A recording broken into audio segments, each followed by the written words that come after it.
Conforme o prometido no vídeo anterior desta playlist de sensação e percepção, nós iniciamos uma nova etapa explorando um novo sentido. Nesta 12ª aula, nós estaremos conversando sobre a audição. Ao final deste vídeo, você será capaz de explicar sobre a onda sonora e como acontece a sua conversão em uma atividade neural, resultando assim na percepção do som. Se você já se interessou por este assunto, já vai deixando seu like e se inscrevendo no canal durante a vinheta.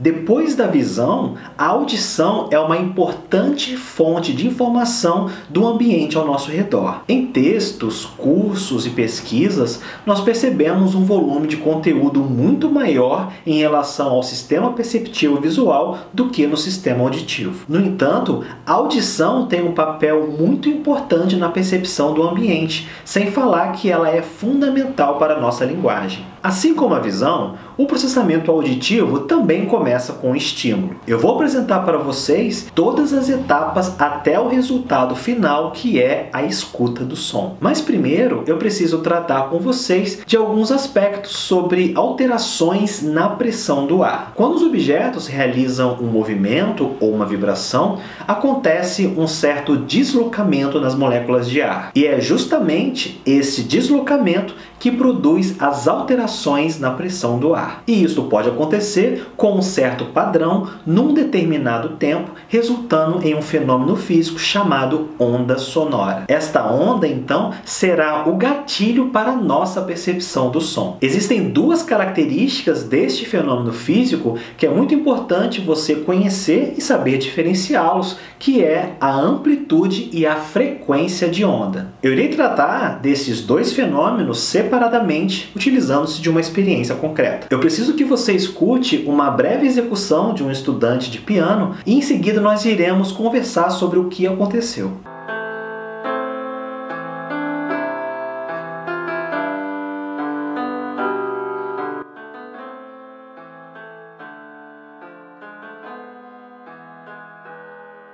Com toda certeza você percebeu uma diferença entre os dois trechos desta música. Houve uma diminuição clara no seu volume. E justamente o fenômeno da onda sonora responsável por essa diferença é a amplitude. O que houve então foi uma diminuição na amplitude desta onda sonora, o que criou em nós a percepção de um volume mais baixo. Utilizando este mesmo exemplo do piano, nós somos capazes de diferenciar uma nota da outra, correto? E esta percepção é possível por conta das alterações de frequência.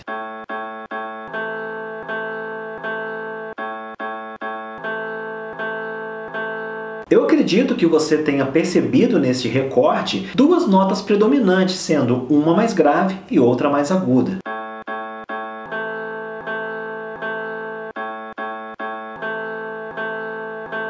A primeira, então, possui uma frequência de onda menor do que a segunda. E quando nós estamos falando de frequência, nós estamos falando de uma medida de vibrações por segundo. E a unidade desta medida é o Hertz. Nós, seres humanos, temos a capacidade de perceber aproximadamente entre 20 e 20 mil Hertz. Vamos então a uma representação gráfica que diferencia bem esses dois fenômenos da onda sonora. No gráfico de cima, nós conseguimos perceber que a onda sonora de alta amplitude criaria a percepção de um volume maior de som. E já uma onda com amplitude mais baixa criaria em nós a percepção de um menor volume de som. No gráfico de baixo, nós percebemos que no curso do tempo a frequência das ondas pode ser baixa, o que resultaria em um som mais grave.